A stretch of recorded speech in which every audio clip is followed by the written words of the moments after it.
اعوذ باللہ من الشیطان الرجیم بسم اللہ الرحمن الرحیم رب اشرح لی صدری ویسر لی امری واحلل عقدۃ من لسانی یفقهوا قولی واجعل لی وزیرا من اہلی رب زدنی علما رب زدنی علما رب زدنی علما آمین بسم اللہ الرحمن الرحیم۔ میں نے کہا ہے علیزہ آج میں اسکرین شیئر نہیں کر سکتی کیونکہ میں موبائل پر کلاس لے رہی ہوں، لیپ ٹاپ سم ہاؤ اسٹک ہو گیا ہے میرا، اور موبائل میں میرے پاس پارا نہیں ہے، تو آپ لوگوں کو اپنے اپنے پارے کھولنے پڑیں گے۔ میں بھی اپنے ہی پارے سے پڑھا رہی ہوں کیونکہ اسکرین آج میرے پاس نہیں۔ یا ایھا الناس، اے انسانوں، کلو کھاؤ مما جو کچھ ہے فی الارض زمین میں، حلالا طیبا حلال اور پاکیزہ، زمین میں جو حلال چیزیں ہیں اور اچھی چیزیں ہیں۔ حلال اور طیب میں فرق ہے، حلال وہ ہے جو حرام نہیں ہے، یعنی جسے اللہ نے الاؤ کیا ہے ہمارے لیے، وہ سب حلال چیزیں ہیں۔ اور پھر ہے طیب ہونا، یعنی اچھا ہونا، بیٹر فار ہیلتھ۔ بہت ساری حلال چیزیں ہیں جو صحت کے لیے اچھی نہیں ہے، فار ایگزامپل جنک فوڈ جو آج ہم سارا یوز کرتے ہیں، پیپسی، کوکا کولا، اس طرح کے سارے ویجیٹلس حلال ہیں، حرام تو نہیں ہے لیکن صحت کے لیے اچھے نہیں۔ اسی طرح جو سارا بیک آئٹم ہے حلال ہے، مگر آپ کو پتہ ہے صحت کے لیے اچھا نہیں ہے، اسپیشلی اس کا ایکسیس اچھا نہیں ہے، تو صرف حلال نہیں، کنڈیشن جو ہے وہ طیب کی بھی ہونی چاہیے۔ حلال یہ ہاں یا کسی حلال ہونے کے ساتھ ساتھ چیز طیب بھی ہو، تو طیب کہتے ہیں اچھی چیز کو، بہتر چیز کو، گڈ تھنگس۔ تو جو چیزیں حلال کی گئی ہیں ان میں سے اچھی چیزیں کھاؤ، کیونکہ بعض اوقات کچھ چیزیں ایسی ہوتی ہیں جو حلال ہونے کے باوجود صحت کے لیے اچھی نہیں ہوتی۔ اچھا پھر اس میں بھی کیٹیگریز ہیں، یعنی کچھ چیزیں سبھی کے لیے اچھی نہیں ہیں، پھر وہی پر بات آ جاتی ہے کہ فور ایگزامپل آپ یہ دیکھیں کہ یہ جو ہے جنک فوڈ وہ کسی کے لیے بھی اچھا نہیں، چلو کبھی کبھار کھا لیا، مگر اس کا ایکسیسو یوز کسی کے لیے بھی اچھا نہیں ہے، کسی ایک کے لیے۔ مگر کچھ چیزیں ہیں وہ ویسے تو اچھی ہیں لیکن کسی شخص کے لیے اچھی نہیں، جیسے میٹھا شوگر پیشنٹس کے لیے اچھا نہیں، چاول اچھے نہیں، چاول ویسے ایک ہیلدی فوڈ ہے، لیکن جن لوگوں کو شوگر ہے ان کے لیے چاول اچھے نہیں ہیں۔ تو پھر کھاتے ہوئے ہمیں یہ خیال رکھنا چاہیے کہ ہم جو بھی کھانے کھائیں وہ ہماری صحت کے لیے اچھے ہوں، کیونکہ کھانے کا مقصد ہی یہی ہے کہ ہم صحت مند رہیں اور اپنے سارے دین اور دنیا کے فرائض پورے کر سکیں۔ اس لیے تو ہم کھاتے پیتے ہیں، لیکن صحت بخش کھانا کھانا چاہیے، صرف یہ نہیں کہ مزیدار بھی ہو، نارملی مزیدار ہونا اچھی بات ہے، لیکن صرف مزے کی خاطر کوئی چیز کھانا کوئی عقل مندی نہیں ہے اگر وہ ہیلتھ کے لیے اچھی نہیں ہے۔ تو یہاں سے قدرتی اصول نکلتے ہیں کہ اگر کسی کو کوئی بیماری ہو گئی، کوئی ہائی بی پی ہے یا کچھ ہے، تو اسے وہی کھانا کھانا چاہیے جو اس کی صحت کے لیے اچھا ہے۔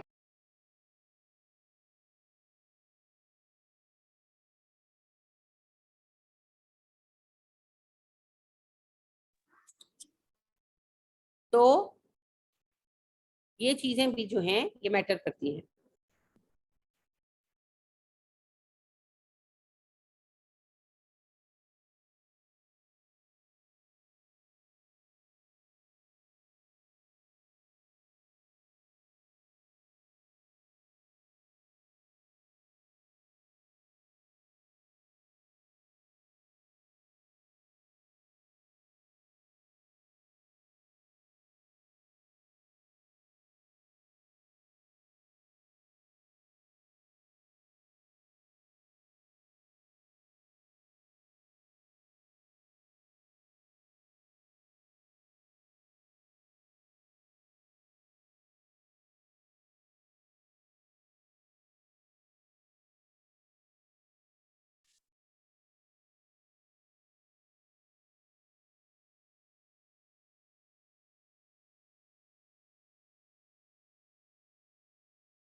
یہ اس میں ابھی میٹنگ میں ٹیچر تو نہیں نظر آ رہا ہے مجھے لنک ان کا،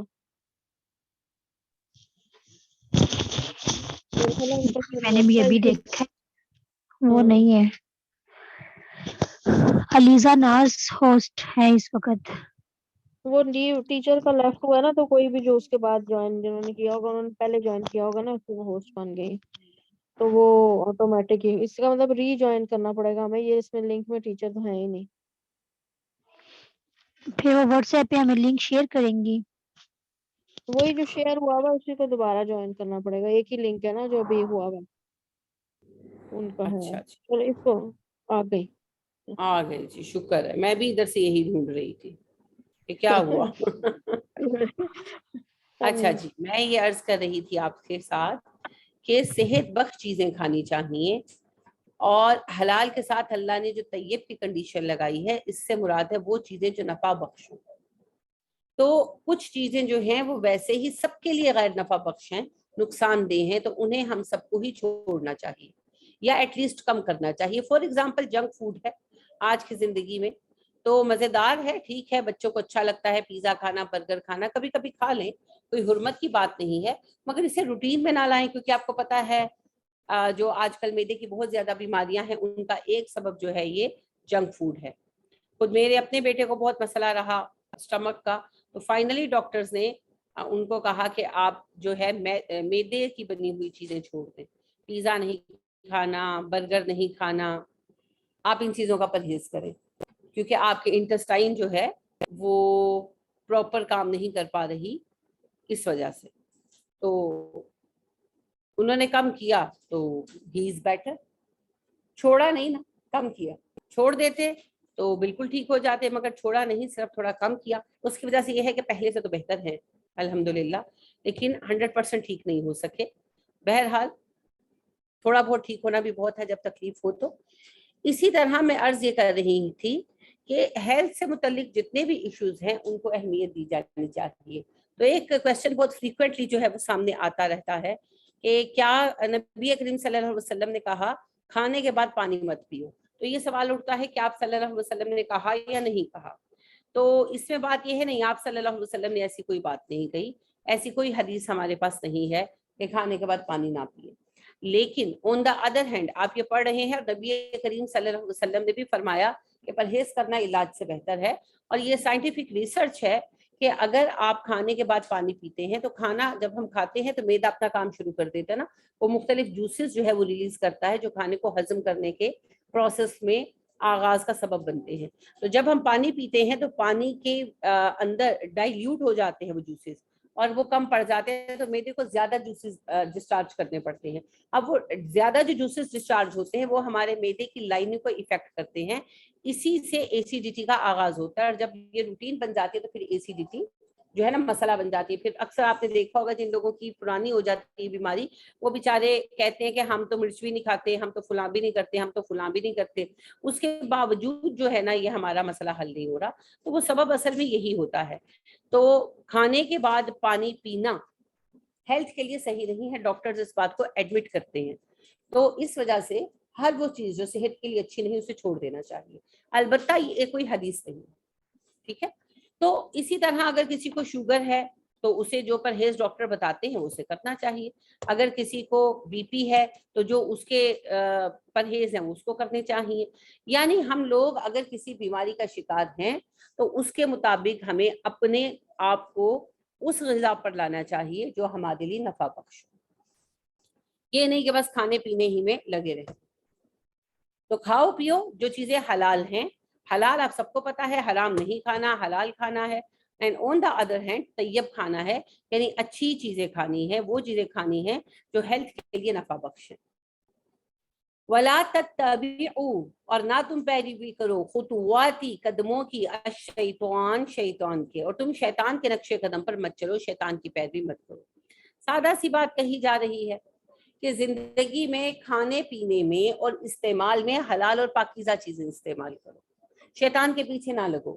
اصل میں کھانے پینے سے مراد صرف ایڈیبل چیزیں ہی نہیں ہے، ہمارا پورا لائف سٹائل ہے. تو اس لائف سٹائل کے اندر وہی چیزیں استعمال کریں جو حلال ہیں. حلال و حرام کے معاملے میں شیطان کے پیچھے نہ لگے. بہت ساری چیزیں ہیں جو ہم نے اپنی زندگی میں بدل ڈالی ہے، عام زندگی ہے، آپ سب دیکھ سکتے ہیں، پردہ ہے، ایون نماز کی پابندی ہے. ابھی یہ ٹرانسجینڈر کا معاملہ چل رہا ہے. کتنے ہی معاملات ہیں جن میں ہم نے اللہ کے حرام و حلال کو نظر انداز کر دیا. تو جب بھی ہم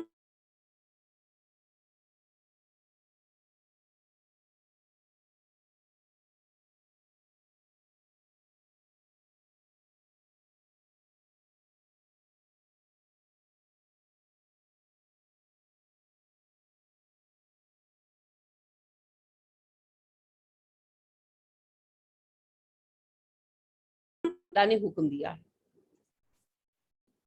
اور جیسا کہ میں نے عرض کیا صرف کھانا پینا مراد نہیں, زندگی کی تمام ضروریات اس کے اندر.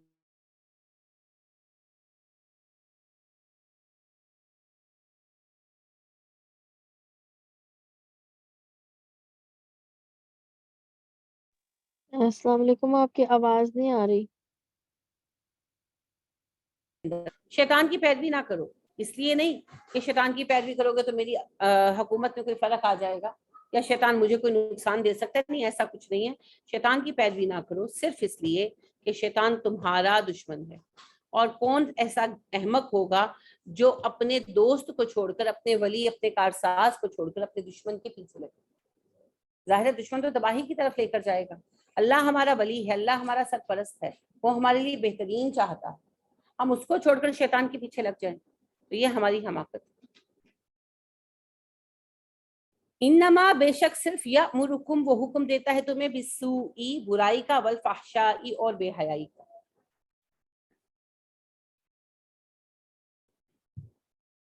بے شک وہ تمہیں حکم دیتا ہے برائی کا اور بے حیائی کا. کون جی؟ شیطان. انسان جب اللہ کے قانون سے ہٹتا ہے اور شیطان کے پیچھے لگتا ہے, خواہشات نفس کے پیچھے لگتا ہے, تو انسان سے کیا افعال سرزد ہوتے ہیں؟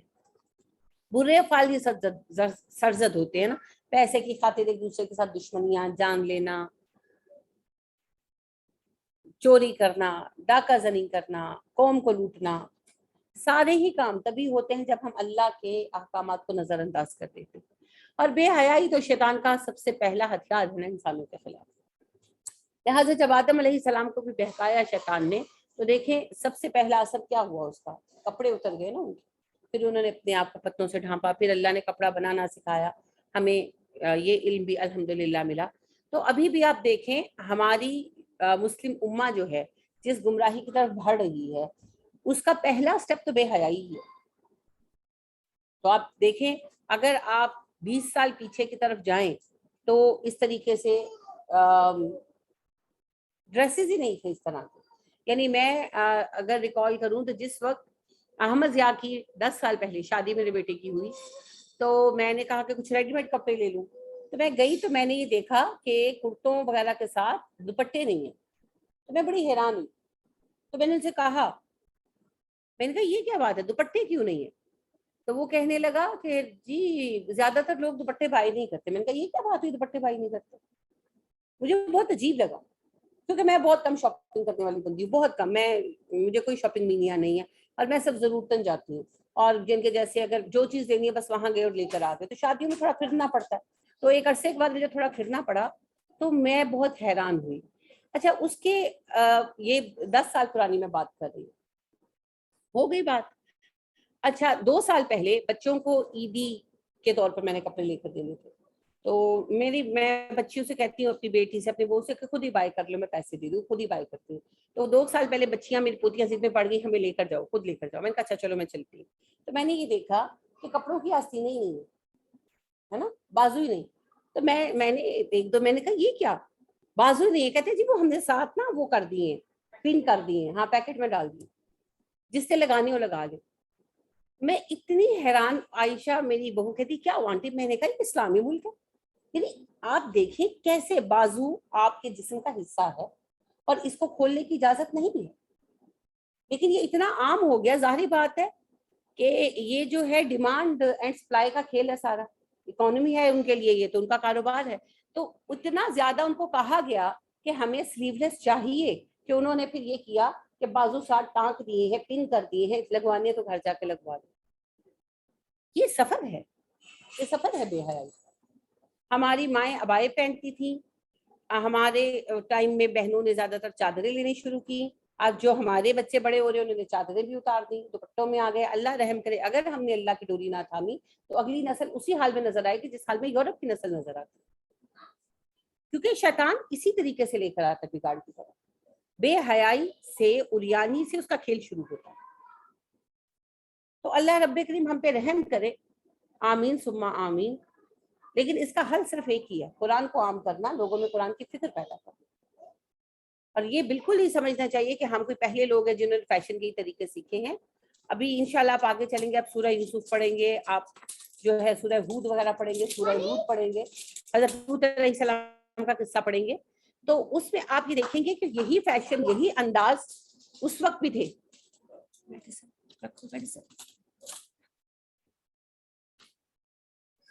پہلے بھی یہی سارے طریقے تھے, یہ کوئی نئی بات نہیں ہے.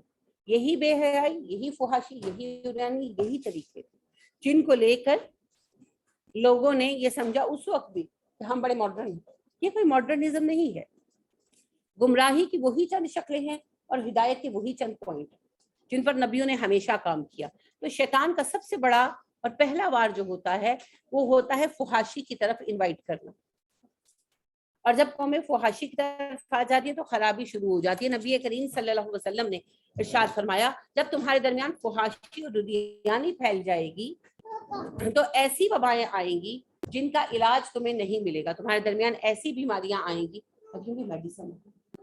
جن کا تمہیں علاج نہیں ملے گا. تو آپ دیکھ رہے ہیں اس چیز پر آپ غور و فکر کریں.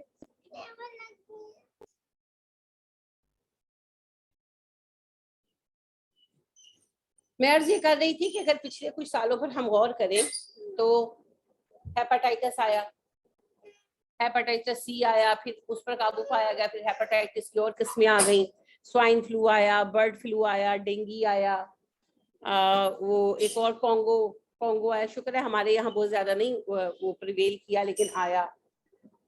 پھر اب تو خیر کرونا صاحب آئے, اب کرونا کی ایک لہر آ رہی ہے, تو دوسری آ رہی ہے, تو تیسری آ رہی ہے.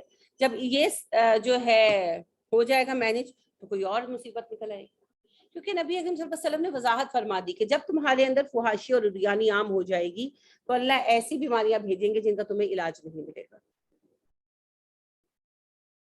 اللہ سے رحم کی دعا ہے اور ہمیں اپنا کام کرنا ہے. اور کام کیا ہے؟ کام یہ ہے کہ ہم قرآن کو عام کریں. وعن, اور یہ کہ تقولو, تم کہو, اللہ, اللہ پر, ما, جو لا نہیں تعلمون, تم جانتے. اور شیطان تمہیں یہ سکھاتا ہے کہ تم اللہ کے بارے میں وہ باتیں کہو جو تم نہیں جانتے. کون کون سی باتیں ہیں جی؟ بتا سکتے ہیں کوئی بات؟ عائشہ آپ بتائیں. جی یہ شریک اللہ کے جو ٹھہراتے ہیں اور ان کے اللہ کے شریک بنانا, یعنی یہ بابا جی بیٹے دیتے ہیں, یہ بابا جی رزق دیتے ہیں, یہ بابا جی صحت دیتے ہیں, فلاں بابا جی کے مزار پر جا کر منت مان لو شادی ہو جائے گی, فلاں بابا جی کے مزار کے مٹی لگا لو زخم ٹھیک ہو جائے گا. یہ ساری جو باتیں ہیں یہ اللہ پر جھوٹ ہے, کیونکہ اللہ نے کسی قرآن کی آیت میں یہ بات نہیں اتاری اور نہ ہی نبی کریم صلی اللہ علیہ وسلم نے تعلیم کی. جھوٹ ہے اللہ پر. پھر ایک اور بہت بڑا جھوٹ ہمارا پتہ ہے کیا؟ اللہ آپ پہ بخش دیں گے. جی اللہ نے آپ پہ بخش دینا ہوتا تو نبی صلی اللہ علیہ وسلم کو کیوں مبعوث کرتے, کیوں قرآن اتارتے, کیوں نبی اکرم صلی اللہ علیہ وسلم اتنا لمبا جد و جہد کا زمانہ گزارتے؟ اللہ پھر آپ ہی معاف کر دیتے, پھر نبوت کا سلسلہ ہونے کا سبب ہی نہیں تھا. تو ہم نے یہ بات بھی بنا رکھی ہے کہ اللہ آپ پہ معاف کر دیں گے. جی یہ بھی اللہ پر ایک اور جھوٹ ہے ہمارا. اور جی سارے ہی صحیح نے جڑا جو کچھ بھی کردا پیا ٹھیک ہے, لگا رہن دیو. اگر یہی ہونا ہوتا تو نبی کریم صلی اللہ علیہ وسلم اور تمام انبیاء کرام علیہ السلام اس طرح آزمائش پہ کیوں ڈالے جاتے؟ اگر سارا کچھ ٹھیک ہونا ہوتا. سارا کچھ ٹھیک نہیں ہے.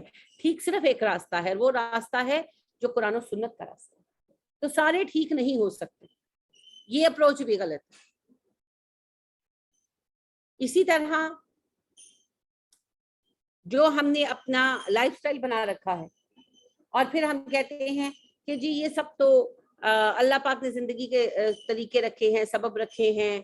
کوئی سود بھی لے کر کھا رہا ہے, بینک میں پیسے رکھے ہوئے وہاں سے سود لے کر کھا رہا ہے, تو کہتے نہیں یہ تو دیکھیں اللہ نے تقدیروں میں لکھ دیا, جو جس کے نصیب میں ہے وہی ہونا ہے. تو نصیب اور تقدیر کا یہ مطلب بھی اللہ پر جھوٹ ہے. لہٰذا اللہ کے بارے میں ایسی باتیں کہنا سکھاتا ہے شیطان جو ہم لوگ نہیں جانتے, یعنی اللہ نے نہیں بتائی. جاننے کا, اللہ کے بارے میں جاننے کا ہمارے پاس صرف ایک ذریعہ ہے, قرآن اور حدیث. تو جو ہم قرآن و حدیث سے نہیں جانتے وہ کیسے جانتے ہیں؟ اچھا اس کی میں آپ کے سامنے ایک موٹی سی مثال رکھتی ہوں. کیا ہو گیا؟ داتا صاحب بڑے مشہور ہیں ہمارے پنجاب میں, خاص طور پر لاہور میں. اتنے بڑے بڑے جملے کہے جاتے ہیں کہ لاہور کو تو سنبھالا ہی داتا صاحب نے ہوا ہے. اب یہ کتنا شرک ہے وہ تو ایک بات ہے, اچھا ان کی ایک کتاب ہے کشف المحجوب. اب اس کتاب کو کہا جاتا ہے کہ جی اچھا یہ بھی جھوٹ ہے. کیا کہتے ہیں؟ جو کشف المحجوب پڑھ لے اسے ہدایت کے لیے اور کچھ پڑھنے کی ضرورت نہیں. یعنی کہ کشف المحجوب قرآن و سنت سے بے نیاز کر دے گی؟ نہیں کر سکتی نا. یہ بھی جھوٹ ہے. اچھا کشف المحجوب کا آپ مطالعہ کریں, مختلف چیپٹرز ہیں, مختلف باتیں ہیں. ان میں علی بن عثمان ہجویری جو ہیں, داتا گنج بخش جو ہیں, وہ لکھتے ہیں مجھے نہیں پتا یہ کتاب ان کی ہے یا نہیں, میرے پاس کوئی طریقہ نہیں ہے اس کو جاننے کا, لیکن اس کتاب میں یہ بات لکھی ہے کہ دنیا کا نظام اولیاء چلاتے. اولیاء اللہ جو ہیں, ولی جو ہیں, وہ دنیا کا نظام چلاتے ہیں. ولیوں کے اوپر کتب ہوتا ہے, 40 ولیوں کے اوپر ایک کتب ہوتا ہے, اور 40 کتبوں کے اوپر ایک ابدال ہوتا ہے, اور 40 ابدالوں کے اوپر ایک غوث ہوتا ہے, اور غوث سب سے بڑا ہوتا ہے. ٹھیک ہے جی, ٹھیک ہے. اچھا جی, ولی ہوتے ہیں, ولیوں پر کتب ہوتا ہے, کتبوں پر ابدال ہوتا ہے, ابدالوں پر غوث ہوتا ہے. دنیا کے سارے فیصلے غوث کرتا ہے, کس کی گورنمنٹ آئے گی, کس کی گورنمنٹ جائے گی, ٹھیک ہے, کس کا کیا معاملہ ہوگا, یہ سارے فیصلے غوث کرتا ہے. اور نیچے اس کو امپلیمنٹ کراتے ہیں ابدال, ابدالوں کے نیچے کتب, اور کتبوں کے نیچے ولی. اوکے, مان لیا, کوئی بحث نہیں ہے, ہم نے مان لیا. کوسچن صرف ایک ہے, یہ بات قرآن میں آئی؟ نہیں آئی. حدیث میں آئی؟ نہیں جی نہیں آئی. تو پھر داتا گنج بخش صاحب کو پتا کیسے چلا؟ کیا علی بن عثمان ہجویری پر وحی آتی تھی؟ نہیں, وحی تو نہیں آتی تھی. آخری نبی تو محمد صلی اللہ علیہ وسلم ہیں, آپ کے بعد تو کسی پر وحی نہیں آتی تھی. فرشتوں نے آ کر بتایا؟ فرشتوں نے بھی نہیں بتایا. فرشتے نبیوں کے سوا کسی سے نہیں ملتے. تو پھر ان کو پتا کیسے چلا؟ سورس آف انفارمیشن کیا ہے؟ قرآن میں نہیں آیا, حدیث میں نہیں آیا, وحی ان پہ نہیں آتی تھی, فرشتوں نے ان کو نہیں بتایا, انہیں کیسے پتا چلا؟ How did he know? کوئی آنسر نہیں. قرآن کیا بتاتا ہے, حدیث کیا بتاتی ہے؟ کائنات چلانے والا اللہ خود ہے. اللہ یدبر السماوات والارض, اللہ ہے جو زمین و آسمان کا نظام چلا رہا ہے. ہی از دا آرگنائزر. اور اس نے جس مخلوق کو ذمہ داریاں دے رکھی ہیں وہ فرشتے ہیں, وہ اللہ کے احکامات کو امپلیمنٹ کرتے ہیں, وہ اللہ کی فورس ہے. ٹھیک ہو گیا. یہ بات قرآن سے بھی ثابت ہوتی ہے, حدیث سے بھی ثابت ہوتی ہے. اب اس سے بالکل کنٹریری, اس سے ٹکراتا ہوا ایک بیان جو ہے وہ کشف المحجوب میں موجود ہے, اور اس پر بہت زیادہ بحث کی جاتی ہے. مگر بیسک سوال کا جواب دے دیں, جو چیز قرآن میں نہیں آئی, جو چیز حدیث میں نہیں آئی, وہ کسی بھی امتی کو پتہ کیسے چل سکتی ہے؟ اس پر وہی تو آتی نہیں. یہ ہے ان تقولوا علی اللہ ما لا تعلمون. بہت ساری ایسی باتیں آپ کو ملیں گی جی, بہت ساری ملیں گی. ایک کتاب ہے لاہور سے لاہوت تک. لاہوت کہتے ہیں جی فارسی میں عالم ارواح کو, ٹھیک ہے. عالم ناسوت, عالم لاہوت, دو ٹرمز ہیں. ناسوت یہ دنیا, اور لاہوت روحوں کی دنیا. تو لاہور سے لاہوت تک کتاب ہے نورانی فرقے والوں کی, وہ بھی ایک فرقہ ہے پیری فقیری کا. تو وہ کہتے ہیں کہ جی مری کی پہاڑوں میں ایک غار ہے جس سے روحوں کی دنیا کا رستہ نکلتا ہے. تو وہ اپنے مریدوں کو ٹریول بھی کراتے ہیں.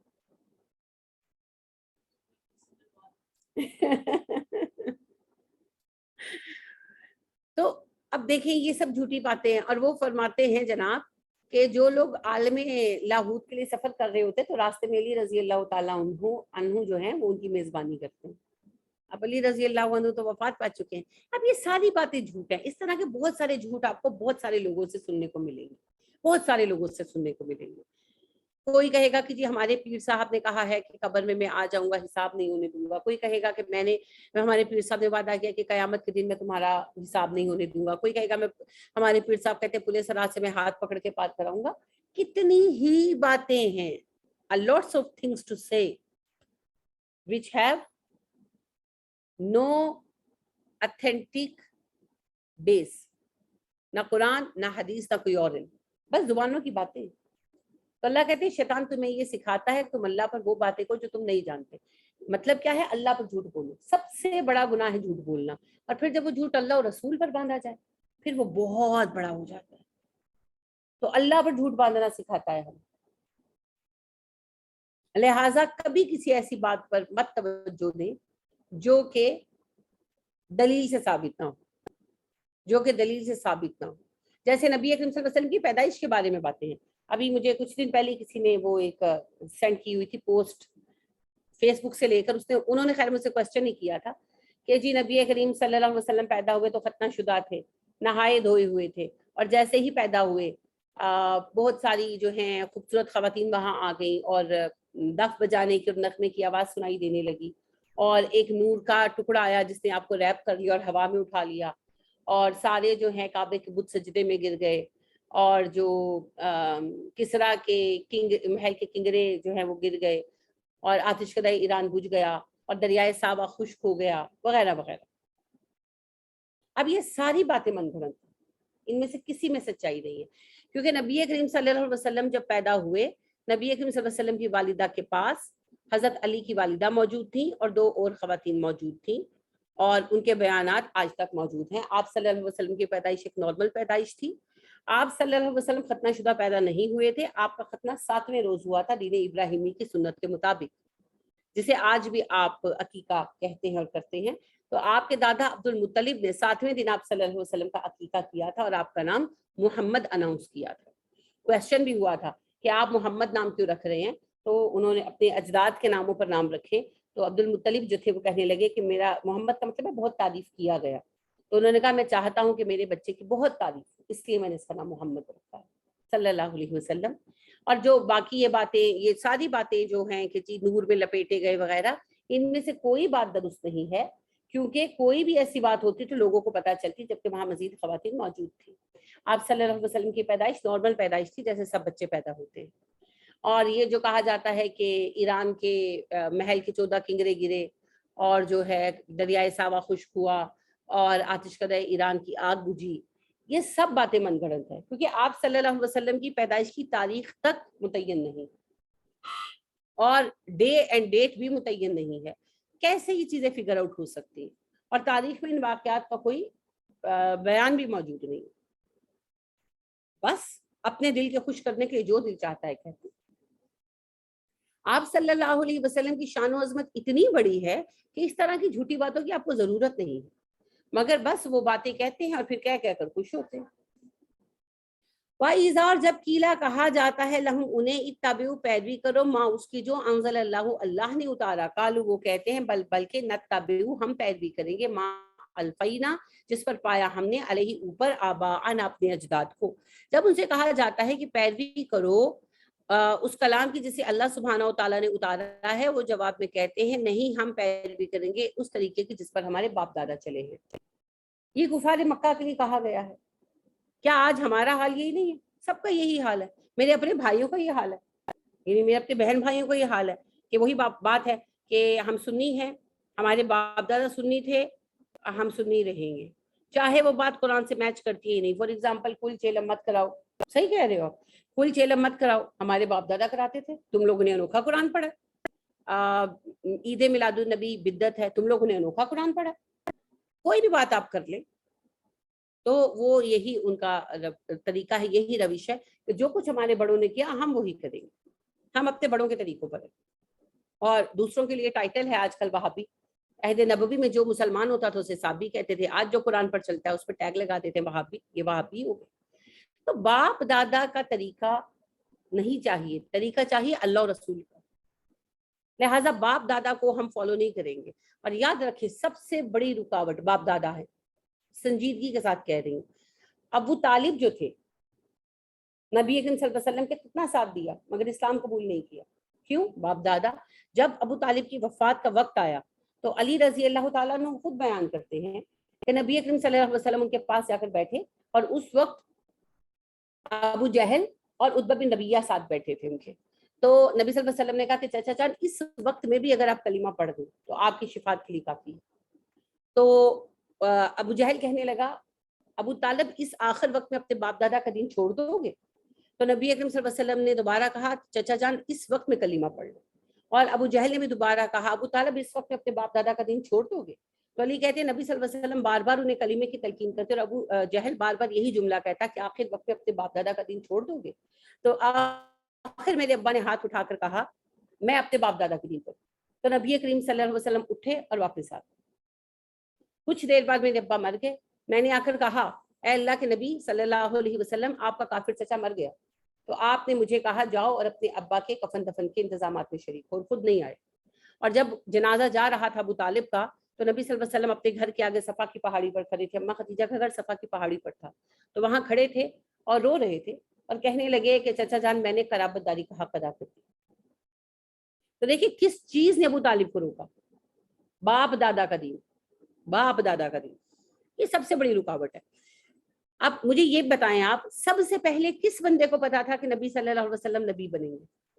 کس کو پتا تھا؟ نبی صلی اللہ علیہ وسلم کو بھی نہیں پتا تھا، مگر ایک بندے کو پتا تھا، ابو طالب. کیسے؟ صحیح کہا، ابو طالب. کیسے؟ واقعہ بھی بتائیں. پتہ ہے، آپ سب کو پتا ہے. جب نبی اکرم صلی اللہ علیہ وسلم، جی عائشہ، جی واقعہ کے لیے میں آپ نے پوچھا وہ بتانے لگی تھی. جی جی وہ تجارت کے لیے مال لے کے شام کی طرف جا رہے تھے. اب آپ صلی اللہ علیہ وسلم ابھی بچے تھے، تو وہاں ایک راستے میں جہاں پڑاؤ کیا وہاں کا راہب تھا عیسائی، اس کا نام بحیرہ تھا شاید.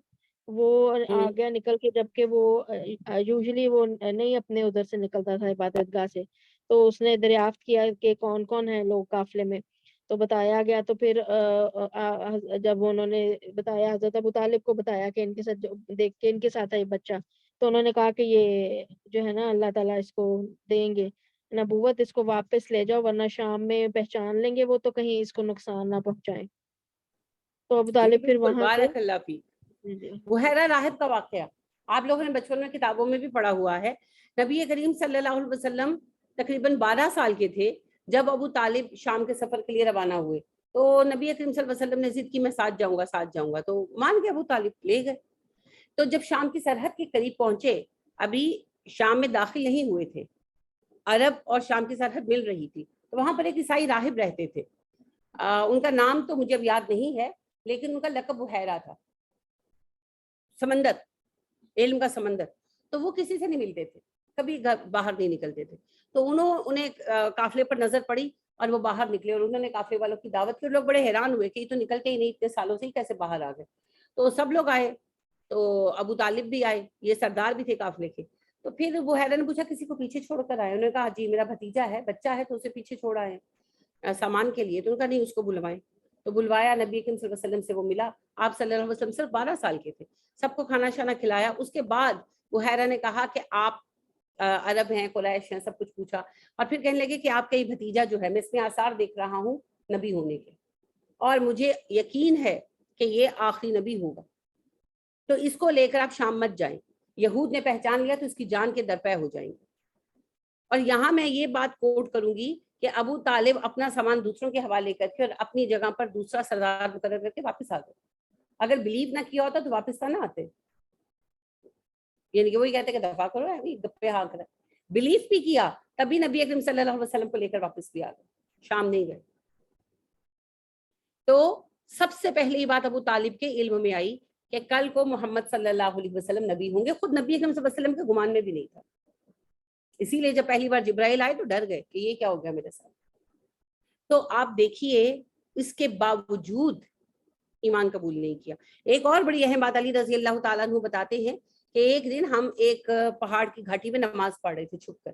تو میرے ابا آ گئے، تو انہوں نے دیکھا، رک گئے، دیکھتے رہے. تو جب نماز پڑھ لی تو مجھے پوچھے، وہ تھے ساتھ عبداللہ بن مسعود تھے، ایک دو اور لوگ تھے. تو وہ پوچھنے لگے کہ علی کیا کر رہے تھے؟ تو کہتے ہیں میں نے کہا جی ہم نماز پڑھ رہے تھے، ہم عبادت کر رہے تھے اللہ کی، تو ہمیں نبی اکرم صلی اللہ علیہ وسلم نے ایسے ہی سکھایا ہے. تو ابا نے مجھے ماتھا چوما اور کہا اچھا تم کبھی محمد کا ساتھ مت چھوڑنا صلی اللہ علیہ وسلم، کیونکہ وہ جو کہتا ہے وہ حق ہے. اپنے بیٹے کو تاکید کی، خود صرف اس خوف سے کہ لوگ کیا کہیں گے اپنے باپ دادا کا طریقہ چھوڑ دی، صرف یہ وجہ تھی. تو آبا پرستی سب سے بڑی رکاوٹ ہے. یہ مان لینا کہ میرے باپ دادا غلط ہے، بہت دل بڑا کرنا پڑتا ہے، بہت دل بڑا کرنا پڑتا ہے. لیکن یاد رکھیں قیامت کے دن کسی نے کسی کا بوجھ نہیں اٹھانا. یوم یفر المرء یوم یفر المرء من اخیہ امہ و ابیہ و صاحبتہ و بنیہ.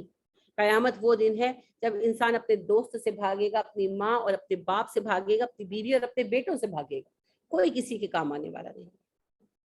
تو لہٰذا ایمان ہمارا ذاتی معاملہ ہے، تو اس پر کمپرومائز نہ کریں، کسی کی خاطر نہ کریں. اب اللہ سوال کا جواب دے رہے ہیں. اللہ کہتے ہیں جب انہیں کہا جاتا ہے ایمان لاؤ تو کہتے ہیں ہم تو باپ دادا کے طریقے پر چلیں گے.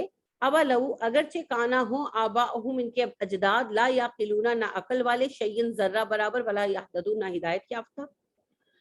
ان سے پوچھو اگرچہ تمہارے باپ دادا نہ عقل رکھتے ہوں ذرہ برابر نہ ہدایت والے. سادہ سی بات ہے. تم باپ دادا کے پیچھے چلتے رہو گے چاہے نہ انہیں عقل ہو اور نہ ان کے پاس ہدایت ہو, نہ کوئی وحی ہو, نہ علم ہو. اب دیکھیں کفار مکہ کا معاملہ تو یہ تھا کہ ان کے پاس کوئی کتاب باقی نہیں رہی تھی. اسماعیل علیہ السلام والی کتاب انہوں نے گم کر دی, ہم نام تک نہیں جانتے, تو لہٰذا ان کے پاس کوئی ٹیکسٹ موجود نہیں تھا, سنی سنائی باتیں تھی. ہمارا مسئلہ یہ ہے قرآن تو موجود ہے, قرآن کا علم کتنوں کو نہیں ہے نا. تو قرآن کا علم نہ ہونے کی وجہ سے ہر کوئی اپنی اپنی باتیں کرتا ہے, اپنی اپنی باتیں. ہم اتنے گئے گزرے ہیں دین کے معاملے میں کہ ہمیں طلاق جیسے اہم معاملے اور نکاح جیسے اہم معاملے کے قوانین تک پتہ نہیں. یعنی ایک چھوٹی سی بات آج ہم صبح بھی ڈسکس کر رہے تھے, سورہ طلاق پڑھ رہے تھے, اور آپ نے اپنی زندگی میں دیکھا ہوگا سورہ طلاق میں اللہ نے باقاعدہ آیات میں حکم دیا ہے کہ طلاق کی صورت میں نہ تو شوہر بیوی کو گھر سے نکالے گا, نہ بیوی خود نکلے گی, عدت ہر حال میں شوہر کے گھر میں کاٹے گی. لیکن ہمارے یہاں جیسی طلاق ہوتی ہے, جیسی شوہر کہتا ہے ہوتی ہے, طلاق ویلڈ ہوتی ہے ایکچولی عدت کے بعد. لیکن ہمارے یہاں جیسی شوہر کہتا ہے میں نے تجھے طلاق دی, ڈیفینیٹلی عورت اپنے گھر انفارم کرتی ہے, تو اس کے گھر والے آتے ہیں اس کو اٹھا کے لے جاتے. اب اگر شوہر آتا بھی ہے نا ملنے کے لیے, صلح کے لیے, ملنے ہی نہیں دیتے, تمہاری طلاق ہو گئی ہے, تمہارا رشتہ ختم ہو گیا.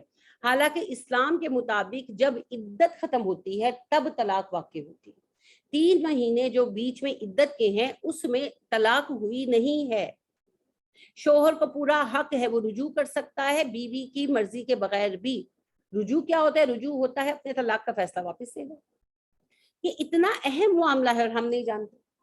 اور ہر دوسرے گھر کی یہ کہانی ہے کہ ادھر شوہر نے منہ سے لفظ نکالا, ادھر آ کے باپ بھائی لے گئے بیٹی کو اور دوبارہ ملنے بھی نہیں دیا. اور یہ دینی گھرانوں میں نے ہوتے دیکھا ہے, یہ جو بڑے نمازی اچھے لوگ ہیں ان میں نے ہوتے دیکھا ہے اس طرح کے معاملات. اور ایک فیملی تو میں نے دیکھا کہ پہلے تو شوہر کو ملنے بھی دے رہے تھے, پھر جب اس نے بہت اصرار کیا تو کہنے لگے اچھا پردے سے پردہ ڈال دیتے, پردہ ڈال دیا, پردے کے پیچھے بیٹھ کے مل گئے. تو اور اساس بیٹھ گئی, سمجھ گئے, دونوں طرف ساسے بیٹھ گئے. مجھے بتائیں میاں بیوی جو ناراض ہوئے ہوں, بیوی کی ماں بھی بیٹھی ہو, میاں کی ماں بھی بیٹھی ہو, کیسے صلح ہونی ہے؟ وہ تو بندہ اکٹھا بیٹھتا ہے اکیلے میں, 100 گلے شکوے کرتے ہیں, 100 بات کرتے ہیں. میاں بیوی کا رشتہ بہت پرائیویٹ ہے, تو اس میں پھر صلح کے 100 راستے نکل آتے ہیں. تو ہم اتنی مین باتیں نہیں جانتے. تو جب ہم قرآن کی ہدایت ہی نہیں رکھتے تو ہم صحیح کیسے ہو سکتے؟ کتنی چیزوں میں ہم نے اپنے والدین کے طریقے چھوڑ دیے ہیں. فار ایگزامپل ہماری مائیں تو کپڑے دھونے والے صابن سے, اب پتہ نہیں آپ میں سے کسی کو یاد ہے یا نہیں, ڈنڈا سوپ آیا کرتا تھا, تو وہ ڈنڈا سوپ لیا جاتا تھا اور وہ بہت اچھا ہوتا تھا ویسے, لیکن ہماری مائیں اسی سے کپڑے دھوتی تھی, اسی نہاتی تھی, اسی سے بال بھی دھو لیتی تھی, ہمارے بھی دھو دیتی تھی. تو وہ بال ایسے نا گھاس جیسے خشک ہوتی دھوتی تھی اس کے ساتھ. آپ کو بھی پتا ہے, مجھے بھی پتا ہے, ایسے ہی ہوتا تھا. تو کوئی علیحدہ علیحدہ چیزیں نہیں تھی کہ شیمپو آ رہے ہیں, شیمپو. جب ہم بڑے ہوئے, مجھے اچھی طرح یاد ہے, جب ہم بڑے ہوئے, میری سب سے پہلے, میں تو سب سے چھوٹی ہوں, تو میری بہن جب کالج گئی تو وہ جو ہے شیمپو لے کر آئی. تو میری والدہ نے ڈانٹا تو نہیں کیونکہ وہ اپنی پاکٹ منی سے لائی تھی, لیکن میری امی نے کہا کہ ہاں اب یہ تم لوگ کالج جانے لگے, اب یہ فضول خرچیاں کرو, کہ فضول خرچی لگتی تھی. پیڈ کبھی سنے تھے آپ نے؟ کوئی پیڈ یوز کرتا تھا؟ کپڑے یوز ہوتے تھے. لیکن ہم نے کتنی وہی بات ہے چیزوں کو ریپلیس کر دیا. اچھا وہ بناسپتی گھی یوز ہوتا تھا, اب ہم کوکنگ آئل یوز کرتے ہیں. گھروں میں بیٹھی ہوئی ٹپریاں عام طور پر لگتی تھیں, اب ہم لوگ کھڑے ہوئے موپ یوز کرتے ہیں, اس سے اچھی صفائی ہو جاتی ہے. کپڑے ہاتھوں پر دھلتے تھے, ہم نے واشنگ مشینیں لے لی. فریج نہیں تھے, پھر فریج لیے ہم لوگوں نے. کتنی چیزیں ہم نے بہتر کر لی. اے سی تھے گھروں میں, کوئی اے سی ویسی نہیں ہوتے تھے, سارے لوگ چھتوں پہ سوتے تھے جا کر. اب ہم نے اے سی لگا لیے, اپنے اپنے کمروں میں آرام سے سوتے. تو جب ہم دنیا کے معاملے میں بہتر چیز کو ایکسیپٹ کر رہے ہیں تو دین کے معاملے میں ہم بہتر کو ایکسیپٹ کرنے کے لیے تیار کیوں نہیں؟ ہمارے والدین کو جتنا علم تھا انہوں نے اتنا کیا, اللہ قبول فرما لے اور ان کی غلطیوں کو معاف کر دے. لیکن جو علم نہیں تھا ہم اس پہ اصرار کیوں کرتے ہیں؟ یہ سوچنے کی بات ہے. تو لہٰذا جب اللہ نے دنیا میں ہمیں بہتر علم دیا ہے تو ہم بہتر چیزیں استعمال کر رہے ہیں. تو اللہ سبحانہ و تعالیٰ خیر فرمائے, دین کے معاملے میں بھی جب اللہ ہمیں بہتر علم دے رہا ہے تو ہم اسے قبول کیوں نہ کریں. لہٰذا دین دراصل اللہ کے اتارے ہوئے کلام کا اور نبی اکرم صلی اللہ علیہ وسلم کی سنت کا نام ہے. دین کسی گروہ, کسی فرقے یا کسی نسل کو فالو کرنے کا نام نہیں. لہٰذا جو غلط ہے وہ میری اماں بھی کرتی تھی تو غلط ہے, اور جو صحیح ہے وہ چاہے میری والدہ نے نہ کیا ہو یا نہ بتایا ہو وہ صحیح ہی رہے. تو صحیح اور غلط کا پیمانہ قرآن و سنت ہے, اماں ابا نہیں. جب یہ حقیقت ہم دل سے مان لیتے ہیں نا, پھر ہدایت مل جاتی, پھر چیزیں آسان ہو جاتی. جب تک ہم بیچ میں اماں ابا کو لاتے ہیں یا کسی کو بھی, کسی پیر فقیر کو جس کو فالو کرتے ہوں, میری نند جب فوت ہوئی, اللہ ان کو جنت عطا فرمائے, تو میں نے ان کے گھر والوں سے درخواست کی ادھر, یعنی کہ ان کے میاں سے اور ان کی فیملی سے, کہ آپ کوئی علم نہ کرائیں, اسلام میں ان کا کوئی وجود نہیں ہے. تو مجھے کہنے لگے کہ ہم فلاں صاحب کو فالو کرتے ہیں, آپ ان کو قائل کر لیں.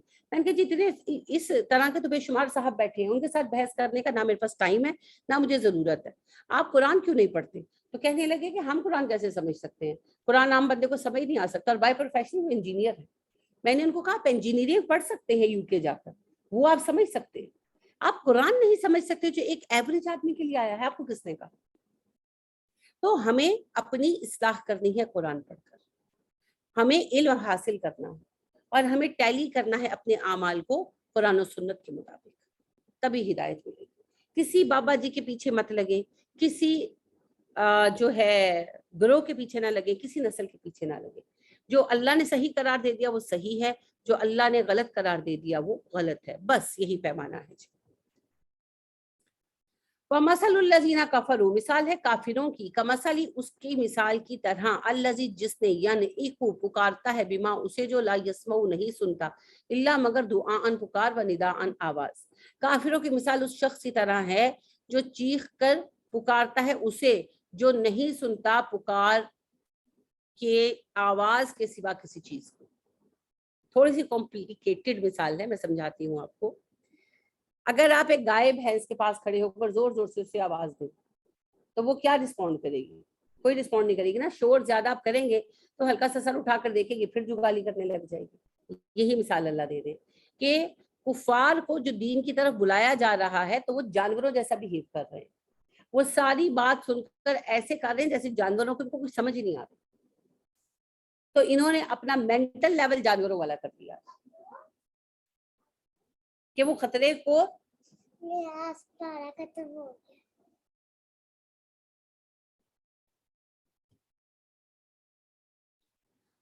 اچھا جی. تو اللہ سبحانہ و تعالیٰ فرماتے ہیں کفار کی مثال جانوروں کی طرح ہے. جس طرح تم جانوروں کو پکارتے ہو تو تمہاری, اگر آپ دیکھیں نا, ایک بھینس جو ہے وہ ریل کی پٹری پہ کھڑی ہے اور ریل آ رہی, اور آپ اس کو لاکھ آوازیں ہٹ جا ماری جائے گی, تو وہ آپ پر سر اٹھا کے دیکھے بھی مگر سب شور کو سنے گی, اس کے نزدیک آپ شور مچا رہے ہیں, وہ پھر وہیں پہ کھڑی جگالی کرنا شروع کر دے گی, چاہے ٹرین اسے کچل کر نکل جائے.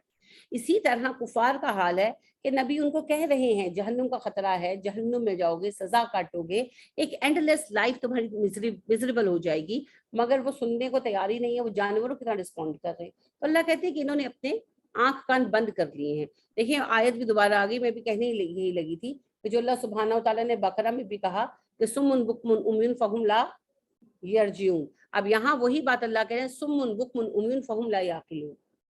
وہاں کہا پلٹیں گے نہیں, صلاحیتیں استعمال نہیں کر رہے. یہاں اللہ نے کہا اندھے بہرے گونگے بنے ہوئے ہیں, عقل استعمال ہی نہیں کریں گے. دیکھیں عقل کا تعلق کسی نہ کسی سینس کے ساتھ ہے نا, یعنی ہم دیکھتے ہیں اور ہم غور کرتے ہیں. یعنی کہ آپ کھڑے ہیں اور آپ دیکھ رہے ہیں کہ ایک گاڑی آپ کی طرف تیزی سے آ رہی ہے, تبھی آپ کا دماغ آپ کو آرڈر دیتا ہے نا ہٹ جا. اگر آنکھیں بند کر لو کہ دماغ کیا بتائے گا؟ دماغ کچھ نہیں بتا سکتا, کیونکہ عقل کا تعلق دماغ سے ہے.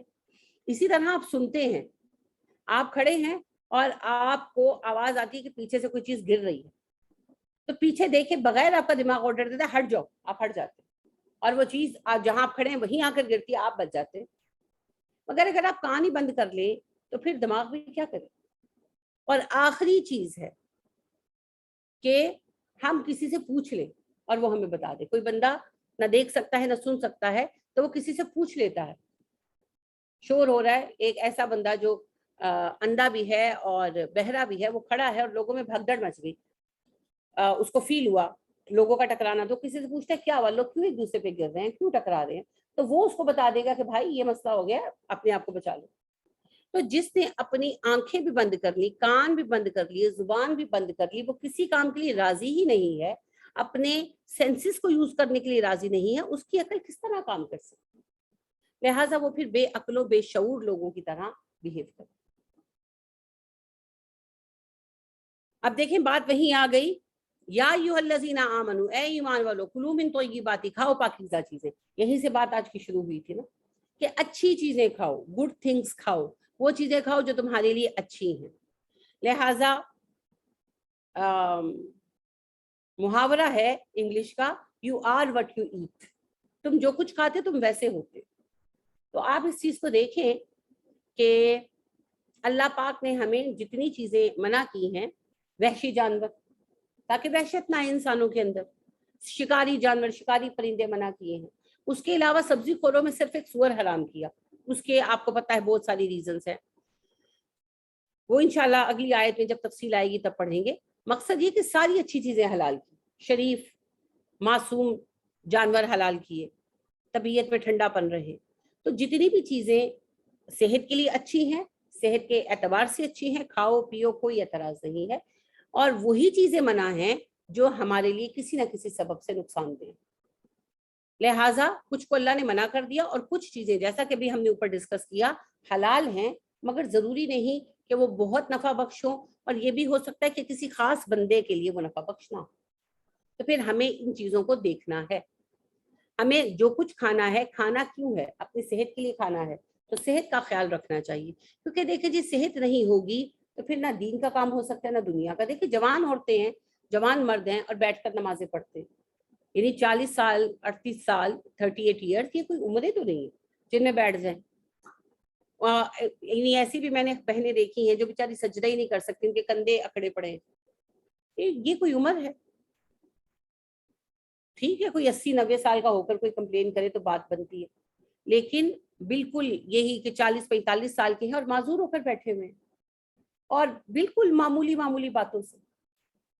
تو شوگر ہے جی، جی یہ بی پی ہائی ہوتا ہے جی، یہ یورک ایسڈ ہے۔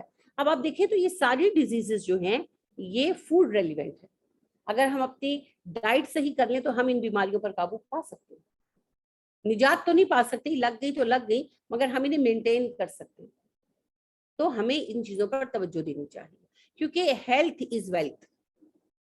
نبی کریم صلی اللہ علیہ وسلم نے پوری زندگی میں کبھی نماز قضا نہیں کی، پہلے دن سے لے کر آخر وقت تک، آخری ہفتے کے علاوہ آخری ہفتہ آپ نمازیں نہیں پڑھ سکے۔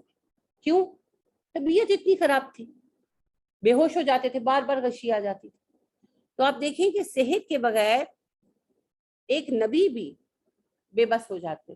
تو ہم تو عام لوگ ہیں، ہم تو سب سے پہلا کمپرومائز ہی دین پر کرتے ہیں نا، سارے کام کرتے رہتے ہیں اور دین پر ہم کمپرومائز کر لیتے ہیں۔ تو لہٰذا صحت ہونا ضروری ہے، پھر دنیا کے بھی سارے کام جو آپ نے کرنے ہیں، جو کچھ بھی کرنا ہے اس کے لیے صحت ضروری ہے۔ تو صحت کا خیال رکھیں۔ اللہ نے جو نعمتیں ہمیں دی ہیں ان میں سب سے بڑی نعمت صحت، زندگی کے بعد صحت مند زندگی سے بڑی کوئی نعمت نہیں۔ کبھی ہاسپٹلس میں جا کر دیکھیں، یعنی وہی بات ہے کہ ہم پانی پیتے ہیں، پیشاب آتا ہے، جاتے ہیں گھر آتے ہیں، کبھی سوچے ہی نہیں۔ جن کے ڈائلسس ہوتے ہیں ان کی تکلیف دیکھیں، ان سے پوچھیں کیا حال ہوتا ہے ان کا۔ اسی طرح ہم ہر وقت سانس لیتے ہیں اور ہمیں کوئی احساس نہیں ہے، تو جو سانس نہیں لے پاتے اور ان کو لگے ہوئے ہیں آکسیجن سلنڈرز، ان سے پوچھیں کہ کیسی ان کی زندگی ہے، کتنی تکلیف دہ ہے۔ اور ابھی تو آپ سب نے ہی دیدار کیا ہوگا یہ جو مشین ہے بھائی جس پہ ڈال دیتے ہیں وینٹیلیٹر، کیا کرتے ہیں وینٹیلیٹر؟ دل دھڑکاتا ہے نا مصنوعی طور پر۔ تو آپ دیکھیں ہر وقت دل دھڑک رہا ہے، ہر وقت 24/7، کبھی ہم نے بادر بھی نہیں کیا۔ تو اگر کبھی بی پی اپسیٹ ہو جائے، لو ہو جائے، تو وہ ہارٹ بیٹ بڑھ جائے، تو کیسی پھر تکلیف ہوتی ہے، سمجھ نہیں آتی کیا کریں، سمجھ نہیں آتی۔ تو دیکھیں ہر وقت اللہ نے مینٹین کیا ہوا ہے بغیر کسی فیس کے۔ تو کتنی زیادہ فیس وینٹیلیٹر کی دینی پڑتی ہے، کتنی ہیوج مشین ہے، آدھے کمرے جتنی مشین ہے۔ تو اگر اس پر زندہ رہنا پڑے تو انسان ویسے ہی کہے کہ بس ہی کر۔ کتنے احسانات ہیں اللہ سبحانہ و تعالیٰ کے ہم، تو اس کی قدر کریں۔ ہم لوگ شکوے کرتے رہتے ہیں, سبھی کرتے ہیں, میں بھی سم ٹائم کرتی ہوں کہ بھئی یہ نہیں ہے وہ نہیں ہے. شکر ہے اللہ کا, شکر ہے اللہ کا. کتنے ہی لوگ ہیں دنیا میں, آپ کو پتا ہے کتنے ہی لوگ ہیں دنیا میں جو صبح اٹھتے ہیں اور سب سے پہلی فکر انہیں ہوتی ہے کہ انہوں نے اپنا ڈائلسس کرنا. یورپ امریکہ میں تو پرسنل ڈائلسس کی سہولت آ گئی ہے کہ وہ کمپیوٹر کے ساتھ اٹیچ کر کے وہ سب کر دیتے ہیں, تو اپنا ڈائلسس خود کر لیتے ہیں کیونکہ انہیں ڈیلی بیسس پہ کرنا پڑتا ہے. انا للہ و انا الیہ راجعون. تو صبح اٹھتے تو انہیں فکر یہ ہوتی ہے کہ ڈائلسس کرنا ہے. کتنے ہی لوگ, وہ تو آپ کے ارد گرد بھی ہیں, جو صبح اٹھتے تو سب سے پہلے نماز سے بھی پہلے, کھانے سے بھی پہلے انہیں انسولین لینی ہوتی ہے. کتنے ہی لوگ ہیں جو صبح اٹھتے ہیں تو سب سے پہلے انہیں اپنے ہارٹ کی یا لیور کی دوائی لینی ہوتی ہے. ہم خوش نصیب ہیں, ہم اٹھتے ہیں, منہ ہاتھ دھوتے ہیں, کچن میں جاتے ہیں, یہ منہ میں ڈالا, وہ کھایا, کوئی پرواہ نہیں, الحمدللہ لیونگ اے نارمل لائف. اور اس پر ہم کہتے ہیں ہمارے پاس ہے کیا؟ سب سے بڑی چیز صحت. ہم ایک ہیلدی زندگی جی رہے ہیں, جو دل چاہتا ہے کھاتے ہیں, جو دل چاہتا ہے پیتے ہیں, جو دل چاہتا ہے کرتے ہیں. تو وَلَكَ الْحَمْدُ وَلَكَ الشُّكْرُ, اسی پر اللہ کا شکر ادا کرنا چاہیے. اللہ رب کریم خیر فرمائے, آمین. تو ہمیشہ وہ چیزیں کھائیں جو ہماری صحت کے لیے اچھی ہیں. اللہ فرماتے ہیں ما رزقناکم, جو ہم نے تمہیں دی ہیں, جو بھی رزق ہم نے تمہیں دیا ہے اس میں سے اچھی چیزیں کھاؤ. اور اچھی چیزوں کی ڈسکشن ہم نے کر لی, حلال کے بعد اچھا بھی ہونا چاہیے. واشکروا للہ, اور اللہ کا شکر ادا کرو. شکر کیا ہے ہم نے پہلے بھی ڈسکس کیا. شکر دراصل نعمتوں کی قدر کرنا, شکر ہے نعمتوں کا درست استعمال کرنا, اور شکر ہے تسلیم کرنا کہ ہمارے پاس نعمتیں ہیں. تو اللہ سبحانہ و تعالیٰ شکر کرنے والوں کو زیادہ دیتے ہیں. آپ میں ہم سبھی پریشان ہیں, نعمتوں کی کمی لگتی ہے ہمیں, رزق تنگ ہے, کوئی نہ کوئی غم ہے, بہت مصروف ہے سب, کسی کے پاس ٹائم نہیں. خاص طور پر ہمارے مردوں کے پاس کوئی ٹائم نہیں, کوئی وظیفہ نہیں کر سکتے. اسلام وظیفوں کا دین ہے بھی نہیں, میں ویسے کہہ رہی ہوں کہ کوئی ریگولر پڑھائی نہیں کر سکتے. چلتے پھرتے ایک کلمہ پڑھیں, وَلَكَ الْحَمْدُ وَلَكَ الشُّكْرُ. ان نعمتوں کے لیے جو ہے نا, جو نہیں ہے ان کی بات چھوڑ دیں. وَلَكَ الْحَمْدُ وَلَكَ الشُّكْرُ, وَلَكَ الْحَمْدُ وَلَكَ الشُّكْرُ. اللہ تیری حمد, اللہ تیرا شکر. وَلَكَ الْحَمْدُ وَلَكَ الشُّكْرُ. آپ دیکھیں نعمتیں بڑھنی شروع ہو جائیں گے. اللہ کا وعدہ ہے وَسَنَجْزِيِ الشَّاكِرِينَ, شکر گزاروں کو ہم زیادہ عطا کریں گے, یہ اللہ کا وعدہ ہے. تو بس شکر کریں. شکر ادا کرنے کی عادت بنا لیں, اللہ اپنا وعدہ پورا کریں گے. ان کنتم ایاہ تعبدون, اگر تم صرف اسی کی بندگی کرنے والے ہو, تو اگر تم صرف اللہ کی بندگی کرنے والے ہو تو شکر ادا کرو. یعنی اگر کوئی اور ہے تو جاؤ اس سے لے لو, میں نے نہیں دیا جاؤ کسی اور سے مانگ لو, اور تو کوئی نہیں ہے. تو جب اسی نے دینا ہے تو اس نے جو دیا اس کا شکر ادا کرے. جو نہیں ملا اللہ انشاءاللہ وہ بھی دے دے گا, انشاءاللہ. جو نہیں ملا اللہ وہ بھی دے دے گا. تو وَلَكَ الْحَمْدُ وَلَكَ الشُّكْرُ, وَلَكَ الْحَمْدُ وَلَكَ الشُّكْرُ. اللہ آپ کی مہربانی, اللہ آپ کی عنایت ہے, بے شمار عنایت ہے. آپ دیکھیے نبی کریم صلی اللہ علیہ وسلم اتنی طویل نماز پڑھتے تھے رات میں تہجد کی کہ آپ کے پیروں پر سویلنگ آ جاتی تھی. تو عائشہ نے ان سے کہا کہ آپ اتنی طویل نماز کیوں پڑھتے ہیں؟ اللہ نے آپ کے اگلے پیچھے سب گناہ معاف کر دیے, آپ نبی ہیں, آپ جنتی ہیں, آپ کیوں اتنی مشقت کرتے ہیں؟ آپ نے کہا عائشہ کیا میں اللہ کا شکر گزار بندہ نہ بنوں؟ اور اب آپ ایک دفعہ نبی صلی اللہ علیہ وسلم کی زندگی, جو دنیاوی زندگی ہے, اس پر نظر ڈالیں. پیدا ہونے سے پہلے یتیم ہو گئے, 6 سال کے تھے ماں مر گئی, 8 سال کے تھے دادا مر گئے, ساری زندگی اپنی روٹی خود کمانی پڑی. جب بڑے ہوئے تو مسئلہ سامنے یہ پیش آیا کہ کام کیسے شروع کروں, زندگی کیسے شروع کروں. کمیشن پر کام شروع کیا, ریپیوٹ بنی تو اماں خدیجہ نے رشتہ بھیجا. لیکن آپ دیکھیں اماں خدیجہ آپ سے 15 سال بڑی تھی, ان کی پہلی 2 شادیاں جو تھیں وہ ہو چکی تھیں, ان کے بچے بھی تھے. نبی اکرم صلی اللہ علیہ وسلم نے ان سے شادی کی, بے شک اللہ نے ان کے ذریعے مال دیا, اولادیں دیں, مگر ایج ڈفرنس وغیرہ سب تو اپنی جگہ تھا نا. آپ صلی اللہ علیہ وسلم کی اچھا ویسے لائف سیٹل ہوئی تو کیا ہوا, آپ صلی اللہ علیہ وسلم کو نبوت کے منصب پر فائز کر دیا گیا, اب سائڈ ڈاؤن ہو گیا سارا کچھ. آپ کی بچیوں کو حضرت رقیہ رضی اللہ تعالیٰ عنہ اور ام کلثوم رضی اللہ تعالیٰ عنہ, ان دونوں کا نکاح ابو لہب کے بیٹے عتبہ رتیبہ کے ساتھ ہوا تھا. تو مقام ابراہیم پر کھڑے ہو کر اعلانیہ آپ کی بچیوں کو طلاق دلوائی اس شخص نے. رنج تو ہوا نا, بے شک یہ اچھا فیصلہ ہوا, حضرت عثمان جیسے شوہر ملے, لیکن کیا باپ کی حیثیت سے دل نہیں دکھا ہوگا؟ رنج ہوا, سب کچھ سہا, رشتہ داروں نے تعلق توڑ دیا, مارا پیٹا گیا, ستایا گیا, کیا کیا نہیں سہا. پھر آپ دیکھیں شاب ابی طالب کے 3 سال کہ کھانے کو کچھ بھی نہیں ملا, جو دقت جو ظلم اپنوں نے کیا کوئی غیر نہ کرے. اور اسی صدمے سے پھر یعنی کہ اسما بنت امیس بیان کرتی ہیں کہ جب نکلے نا گھاٹی سے تو اماں خدیجہ کی سکن اتنی ڈرائی ہو گئی تھی کہ رگڑنے سے جھڑتی تھی، تو بھوک پیاس شدت، وہ فوت ہو گئی. ابو طالب کی بھی آپ کو پتہ ہے وفات ہو گئی. پھر جو طائف کا حادثہ پیش آیا، کتنا بڑا غمناک واقعہ تھا آپ کے لیے. پھر آپ صلی اللہ علیہ وسلم کو مکہ چھوڑنا پڑا، ہجرت کرنی پڑی، مدینہ آ گئے. مدینہ والوں نے ساتھ بھی بہت دیا ماشاءاللہ، لیکن پھر 10 سال میں 22 جنگیں لڑنی پڑی آپ صلی اللہ علیہ وسلم کو. آپ صلی اللہ علیہ وسلم کے 8 بچوں میں سے 7 بچے اور خود آپ کے 2 نواسے نواسی آپ کی زندگی میں آپ کے ہاتھوں میں مرے. آپ کے اکثر اعزاء آپ کی زندگی میں فوت ہو گئے. 8 بچوں میں سے 7 کو آپ نے اپنے ہاتھوں سے قبر میں پہنچایا. یہ چھوٹا غم نہیں، سب سے بڑا غم، سب سے بڑا بوجھ باپ کے کندھوں پر اولاد کا جنازہ ہے. کیونکہ ماں باپ کبھی نہیں سوچتے کہ ان کے بچے ان کی زندگی میں مریں گے، لیکن آپ صلی اللہ علیہ وسلم نے یہ بھی سہا. آپ صلی اللہ علیہ وآلہ وسلم کو ہر آزمائش سے گزار کر جب اللہ نے عرب پر حکومت عطا کر دی، کامیابی عطا کر دی، تو آپ صلی اللہ علیہ وسلم بیمار ہو گیا، آپ کو زہر کھلا دیا گیا. اگلے 3 سال آپ مسلسل بیمار ہی رہے، اور بیماری کا حال یہ تھا آپ صلی اللہ علیہ وسلم کسی کو بھی دم کرتے تھے وہ ٹھیک ہو جاتا تھا، مگر آپ کے معاملے میں اللہ کا فیصلہ نہیں تھا. لہٰذا کبھی بیماری بڑھ جاتی، کبھی کم ہو جاتی، کبھی بڑھ جاتی، کبھی کم ہو جاتی. اور آپ نے پوری زندگی میں کبھی کمپلین نہیں کی، کبھی نہیں کی. مگر ایک جملہ جو ہے وہ آپ کا جب بھی میں یاد کرتی ہوں یا سوچتی ہوں تو میرا دل کٹتا ہے کہ جب آخری دنوں میں آپ بیمار تھے تو ایک دن آپ بہت تکلیف میں تھے. تو اما عائشہ نے کہا کہ آپ کو بہت تکلیف ہے، تو آپ نے کہا کہ عائشہ جب سے زہر دیا گیا تکلیف تو مجھے تب سے ہی ہے، لیکن آج تو ایسا لگ رہا ہے کہ کوئی اندر سے نا میری آنتیں کاٹ رہا. حالانکہ آپ وہ بندے تھے، آپ تو کہنے والے تھے ہی نہیں. تو آپ سوچیں کس درجے کی تکلیف ہوگی آپ صلی اللہ علیہ وسلم.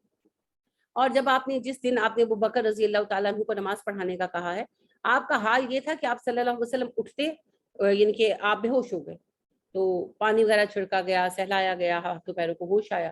ہوش آیا تو کہا اچھا پانی بھرو میں نہاتا ہوں کہ بخار کم ہو.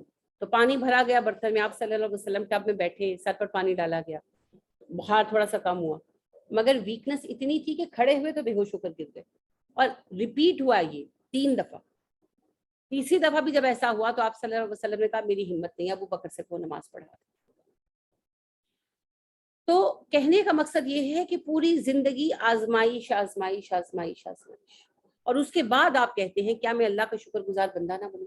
کیونکہ دیکھیں شکر کا معاملہ یہ ہے کہ اللہ نے کتنی نعمتیں دی ہیں، یہ نہیں ہے کہ مجھے کیا نہیں ملا. لہٰذا آپ کو تو نبوت جیسی عظیم نعمت ملی. تو ہمارا معاملہ بھی یہ ہے، اگر ہم اپنی زندگی میں what we have and not have کی لسٹ بنائیں تو 4-5 چیزیں ہوں گی جو ہمیں نہیں ملی.